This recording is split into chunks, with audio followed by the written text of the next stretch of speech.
This incompetent moron will finally embarrass herself. After this deal, I'm done with her. I stared at the text message glowing on Miles's tablet screen, my coffee growing cold in my hands. The words felt like ice water in my veins. 6 months. 6 months I had poured my heart, soul, and every waking moment into preparing for tomorrow's pitch meeting with Gravora Group, the deal that would make or break our consulting firm, Thornlin Analytics. My name is Joanna Wilkes, and for the past 8 years, I've been building something I thought was ours. Miles and I started this business together in Portland, Oregon, working 16-hour days from our cramped apartment, surviving on instant noodles and determination. I was the strategist, the one who crafted our proposals and presentations. He was the charmer, the face that clients loved. At least that's what I believed. The tablet had been sitting on our kitchen counter, forgotten after Miles rushed upstairs to take what he called an urgent client call. The screen lit up when I accidentally bumped it while clearing dishes. What I saw made my stomach drop. The message was sent to someone named V, with a heart emoji next to the contact name. Victoria, his assistant, the woman who'd been working late with him far too often these past few months.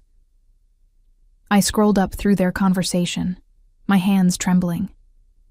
Months of messages, intimate jokes, plans for after the divorce, detailed discussions about how they would push me out of the business once this Gravora deal was secured.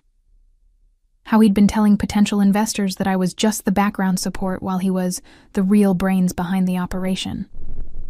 The cruelest part, they'd been laughing about my dedication, about how hard I'd been working on this presentation, staying up until 3 a.m. perfecting every slide, rehearsing every talking point, about how I had no idea what was coming. Baby, you should see her scrambling around, thinking this is her big moment, one message read. She has no clue that tomorrow is the day I finally get rid of the dead weight.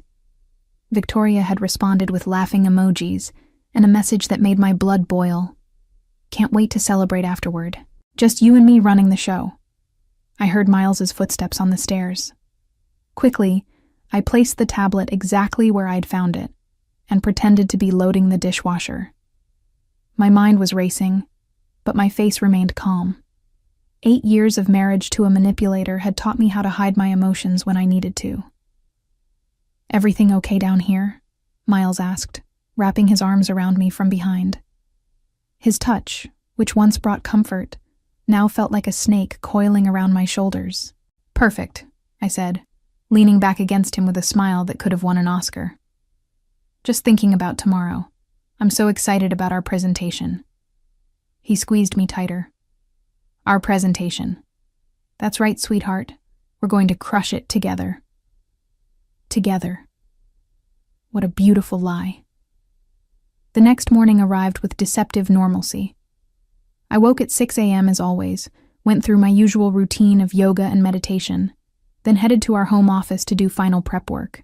Miles was already there, looking fresh and confident in his navy suit, the one I'd bought him for our anniversary last year. Big day, he said, not looking up from his laptop. Are you feeling ready? More than ready, I replied, settling at my desk. The presentation was loaded on both our computers, backup copies saved to the cloud. Every slide was perfect, every statistic verified, every argument bulletproof. I'd spent the last 6 months researching Gravora Group's pain points, their competition, their growth projections. This wasn't just a pitch. It was a surgical strike designed to address every concern they might have. What Miles didn't know was that I'd also spent the early morning hours making some additional preparations. A quick call to my divorce attorney, Rebecca Hayes, whom I'd worked with on several client cases. A discreet email to our accountant requesting copies of all business financial records. And most importantly, setting up a recording app on my phone. I'll make us some coffee, Miles announced around 9 a.m. The meeting was scheduled for 10:30 a.m. via video conference.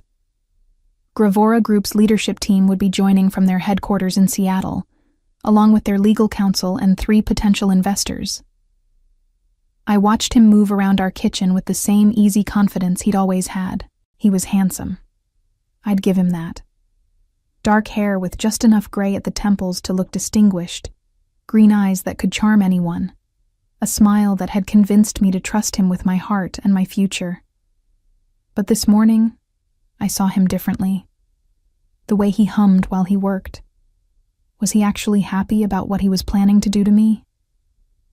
He returned with 2 matching black mugs, his and hers coffee cups we'd bought during our honeymoon in Italy. The irony wasn't lost on me. "Here you go, honey," he said, setting my mug down with extra care. "Drink up. You'll need the energy." The coffee looked and smelled normal, dark roast, just how I liked it. But his smile was too sweet, too deliberate. I took a small sip and watched his face. Was that satisfaction I saw flash across his features? "Thank you," I said warmly. "You always take such good care of me." His phone buzzed. Victoria, no doubt. "I need to use the bathroom quickly before we start," he said, already moving toward the hallway. "Can you pull up the presentation? I want everything ready to go." The moment he disappeared, I sprang into action. I switched our mugs with practiced efficiency, placing his in front of my computer and mine in front of his.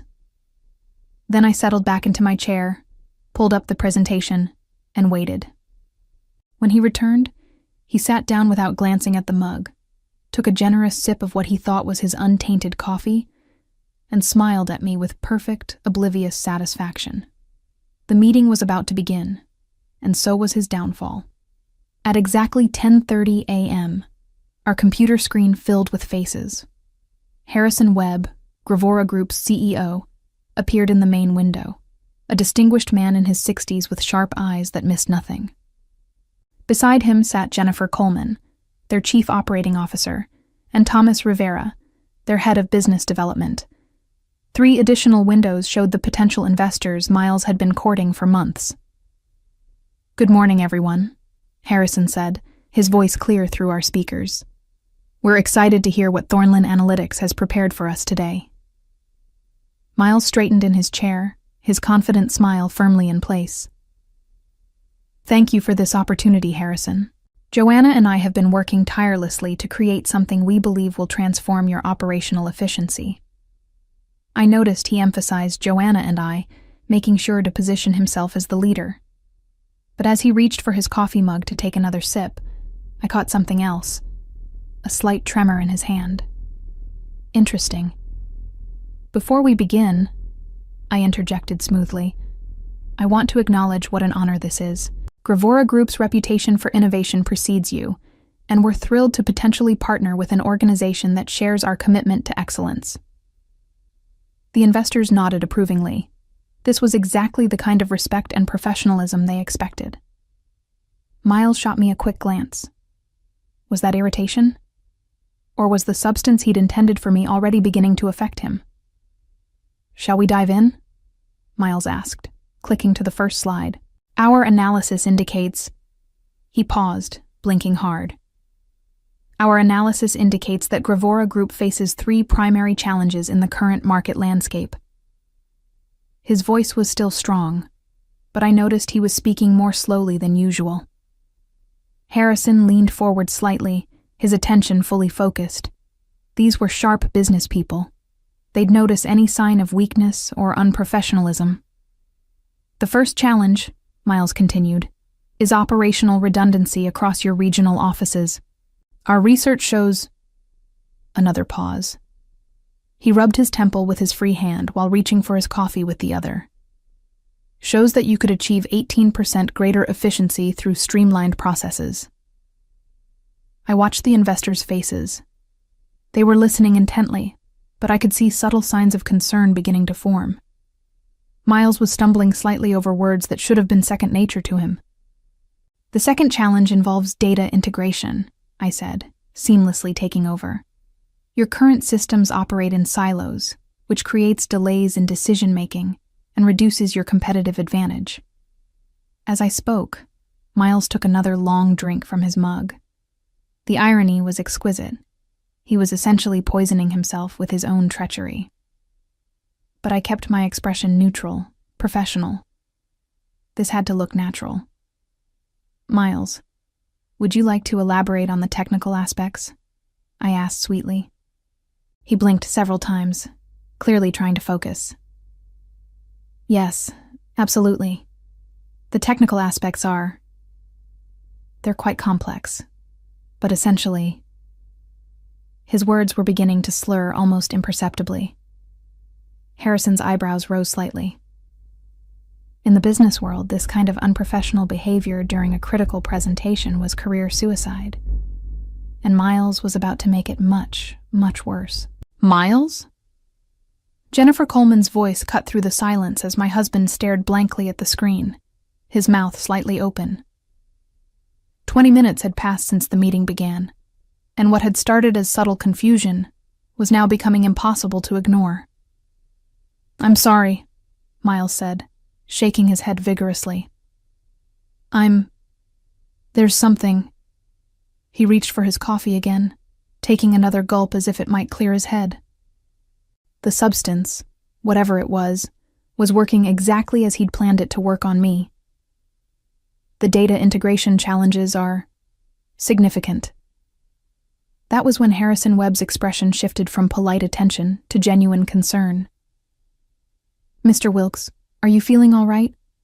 Perhaps we should reschedule if you're not well. I saw my opening.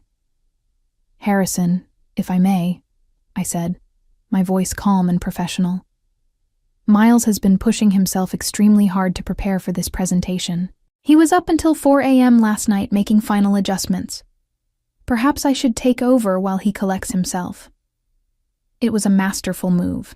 I appeared caring and professional while subtly suggesting that Miles's behavior was due to exhaustion rather than incompetence. But more importantly, I was positioning myself to salvage what he was destroying. That would be appreciated, Thomas Rivera said from his window. We're very interested in hearing the full proposal. Miles tried to protest.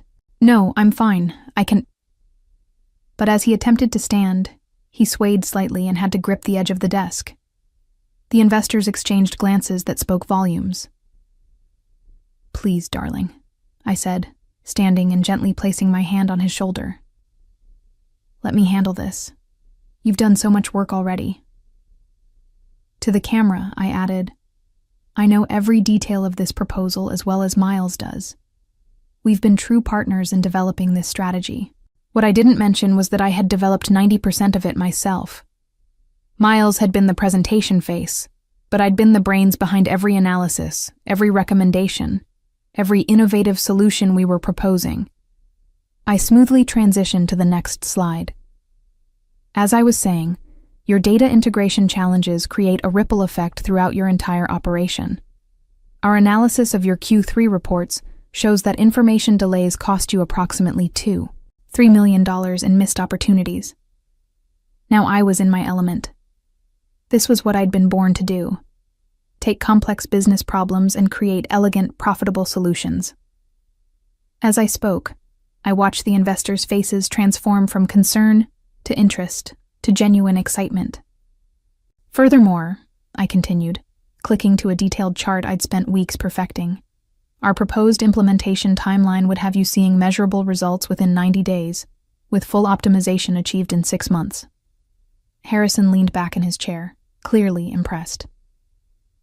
These metrics are quite ambitious, Mrs. Wilkes. How confident are you in these projections? Completely confident, I replied, without hesitation. We've modeled these scenarios using data from 3 comparable companies, and in each case, our methods exceeded projected outcomes. Behind me, Miles was trying desperately to regain his composure. He'd managed to sit back down, but his face was pale, and he was blinking repeatedly as if trying to clear his vision. The substance he'd intended to humiliate me with was systematically destroying his credibility instead. This is impressive work, Jennifer Coleman said. The depth of analysis is exactly what we'd hoped to see. Thank you, I said, genuinely pleased. This project represents months of research and strategic thinking. We understand that you have multiple consulting firms competing for this contract, which is why we've gone far beyond surface-level recommendations." As I spoke, I noticed one of the investors, Margaret Torres from Calden Moore Partners, taking notes furiously. That was always a good sign. In my peripheral vision, I could see Miles fumbling with his coffee mug again, clearly confused about why he was feeling worse instead of better. The beautiful irony wasn't lost on me. He'd planned to watch me humiliate myself, to use my supposed failure as justification for pushing me out of our business. Instead, he was witnessing my finest professional moment while experiencing the very fate he'd intended for me. But this was only the beginning. The best part was yet to come. "If we could move to the implementation timeline," I said, advancing to slide 12. "You'll see that we've broken the project into 3 distinct phases, each with measurable milestones and success metrics." Harrison Webb nodded approvingly, but his attention kept drifting to Miles, who was now gripping the arms of his chair as if the room were spinning. "Mr. Wilkes, are you certain you don't need medical attention?" This was the moment I'd been waiting for. "You know what?" I said, as if the idea had just occurred to me. "Miles, why don't you step away for a few minutes? Get some fresh air, maybe splash some water on your face. I can handle the rest of the presentation." Miles looked at me with confusion and... was that fear? He was beginning to realize that something was seriously wrong, but he couldn't figure out what. Yes, maybe that's a good idea," he mumbled, struggling to stand. As he left the room, swaying slightly, I turned back to the camera with a concerned but professional expression. "I apologize for the interruption. My husband has been under tremendous pressure lately. He's incredibly dedicated to this project." "Of course," Jennifer Coleman said kindly. "Please continue. This presentation is fascinating." And continue I did. Without Miles's presence, I felt a freedom I hadn't experienced in years. This was my work, my expertise, my moment to shine. I moved through the remaining slides with precision and passion, addressing every question with detailed knowledge that clearly impressed our audience. "Your competitive analysis is particularly thorough," Thomas Rivera commented. "How did you obtain such detailed insights into Gravora Group's market position?" 3 months of deep research," I replied honestly. "I personally interviewed 15 industry experts, analyzed 5 years of market data, and conducted focus groups with your target demographic. This isn't theoretical. It's based on real-world intelligence." I could see the excitement building in their faces. These were business people who appreciated thoroughness, and I'd given them exactly what they were looking for. My phone, which I'd set to record at the beginning of the meeting, was capturing everything. Not just the presentation, but also Miles's gradual deterioration and my seamless takeover, evidence that would be crucial for what came next. "Mrs. Wilkes," Harrison said as I approached the final slides, "this level of preparation is exceptional. How long have you been developing these strategies?" "I've been working on variations of this approach for over 2 years," I said. "When we learned about the opportunity to work with Gravora Group, I adapted and refined these concepts specifically for your needs." What I didn't mention was that Miles had contributed virtually nothing to the strategic development. He'd been focused on schmoozing potential clients at expensive dinners, while I'd been doing the actual work of building our business.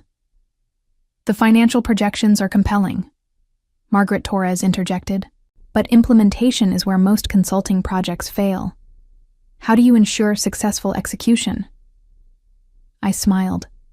This was where I truly shined. Accountability is built into every phase: weekly progress reports, monthly milestone reviews, and quarterly strategic assessments. Plus, I personally oversee every major implementation step. "You personally?" Harrison asked. "Absolutely. This isn't a project we hand off to junior staff. When you work with Thornlin Analytics, you get our senior-level expertise throughout the entire process." I was being careful with my language, subtly positioning myself as the primary resource rather than Miles. But I was doing it professionally. focusing on capability rather than making any negative comments about my husband. As we moved into the final phase of the presentation, I felt a surge of confidence I hadn't experienced in months. This was going better than I'd ever dreamed. And the best part? Miles was missing his own professional destruction. The presentation concluded to enthusiastic responses from all participants. Harrison Webb looked genuinely excited, Jennifer Coleman was asking detailed follow-up questions, and the investors were clearly impressed by what they'd seen. "Mrs. Wilkes, this has been outstanding," Harrison said. "I have to ask, is this level of strategic thinking typical of your work?" "It is," I replied confidently. "I believe in going beyond surface-level analysis to uncover the real opportunities for growth and efficiency." "How soon could you begin implementation if we move forward?" Thomas Rivera asked. "Immediately," I said. "I've already cleared my schedule in anticipation of this project. My full attention would be dedicated to ensuring Gravora Group's success." Again, I was careful to use I rather than we. Not inaccurately. I truly was the one who would be doing the work. But it was also strategically positioning myself as the primary resource. That's when Miles stumbled back into the room, looking even worse than when he'd left. His face was ashen. He was moving unsteadily, and there was genuine confusion in his eyes. "How's everything going?" he asked, his words noticeably slurred now. The contrast was striking. Here I was, delivering a flawless presentation with confidence and expertise, while he could barely form coherent sentences. The optics were devastating for him. "We were just discussing implementation timelines," I said gently, as if speaking to someone who was clearly unwell. "Why don't you sit down, honey?" Harrison Webb's expression had shifted to one of concern mixed with professional assessment. In the business world, reliability and professionalism were everything. What he was witnessing would raise serious questions about Miles's capability to handle a multi-million-dollar project. "Mr. Wilkes," Harrison said carefully, "perhaps we should continue this conversation when you're feeling better." No, Miles protested, trying to inject energy into his voice. "I'm fine, just tired. Let me walk you through the final recommendations." But when he tried to advance to the next slide, he clicked the wrong button and accidentally closed the presentation entirely. The fumbling that followed, his desperate attempts to reopen the file while clearly struggling with basic computer functions, was painful to watch. "It's all right," I said smoothly, reopening the presentation on my computer and sharing my screen instead. "Technical difficulties happen. Here we go." I guided the discussion through the final points with professional grace, making Miles's struggles look like minor hiccups rather than major red flags. But the damage was done. These business leaders had seen everything they needed to see. As the meeting wound down, Harrison made a comment that sent chills down my spine. "Mrs. Wilkes, your expertise is exactly what we're looking for. We'll be in touch very soon with our decision. Not your company's expertise. Not Thornlin Analytics' expertise. My expertise."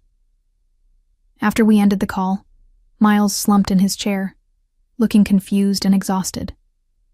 "What happened?" he asked. "I felt fine this morning, and then—" "You've been pushing yourself too hard," I said with false sympathy.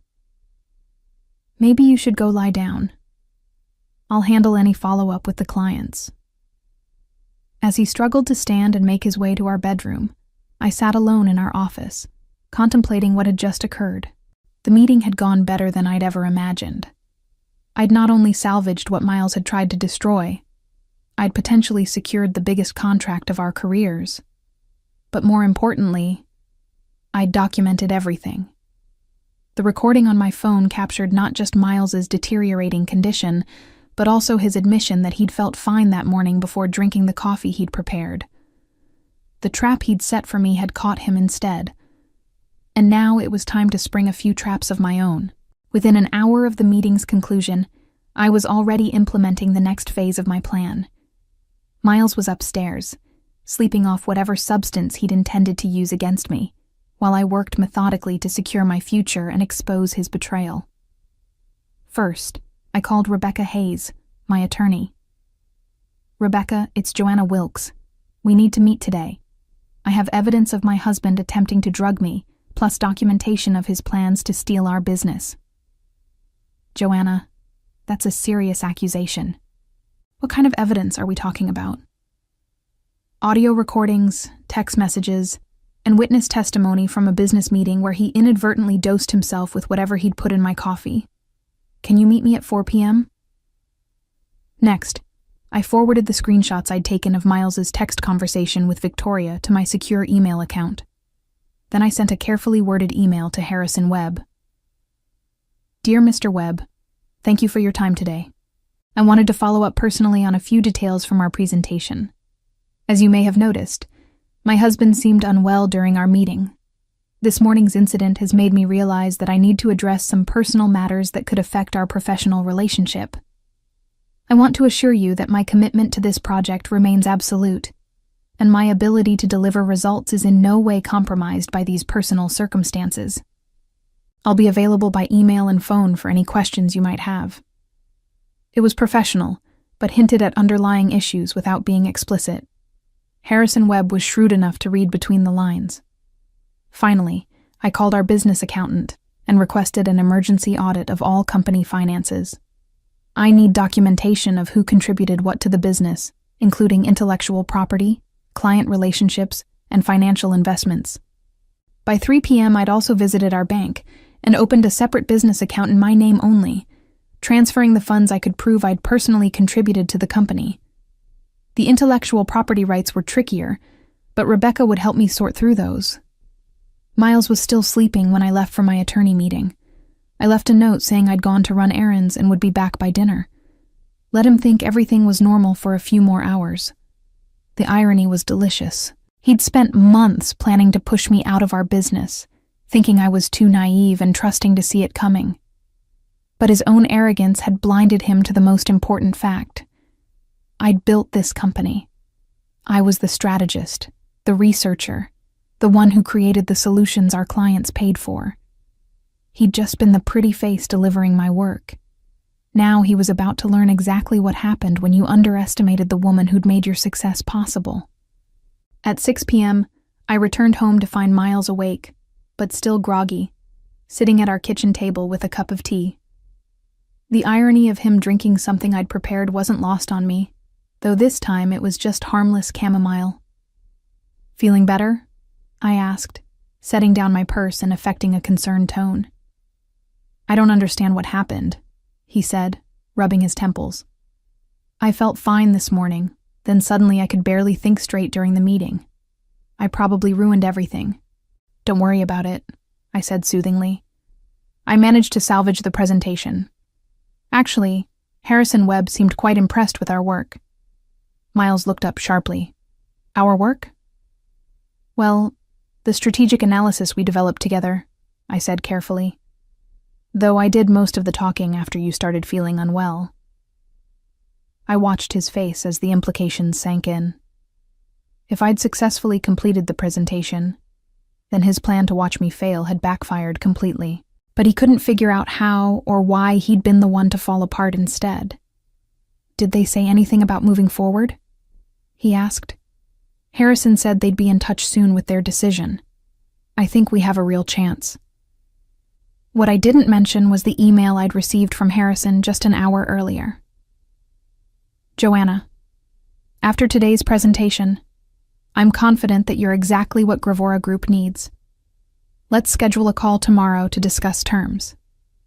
I was impressed not only by your strategic thinking but also by your professionalism under difficult circumstances. The contract was mine. The business was mine. And tomorrow, Miles would learn exactly how thoroughly his life was about to change."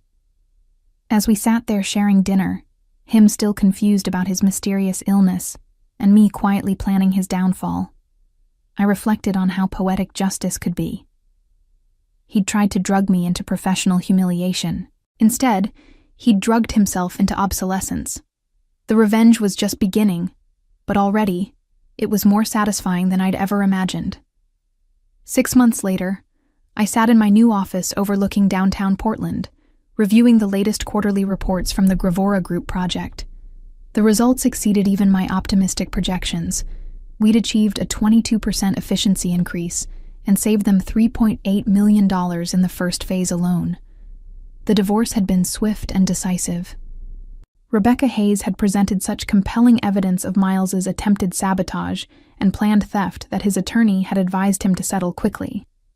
I'd retained full ownership of Thornlin Analytics, along with our client list and all intellectual property I could prove I'd developed.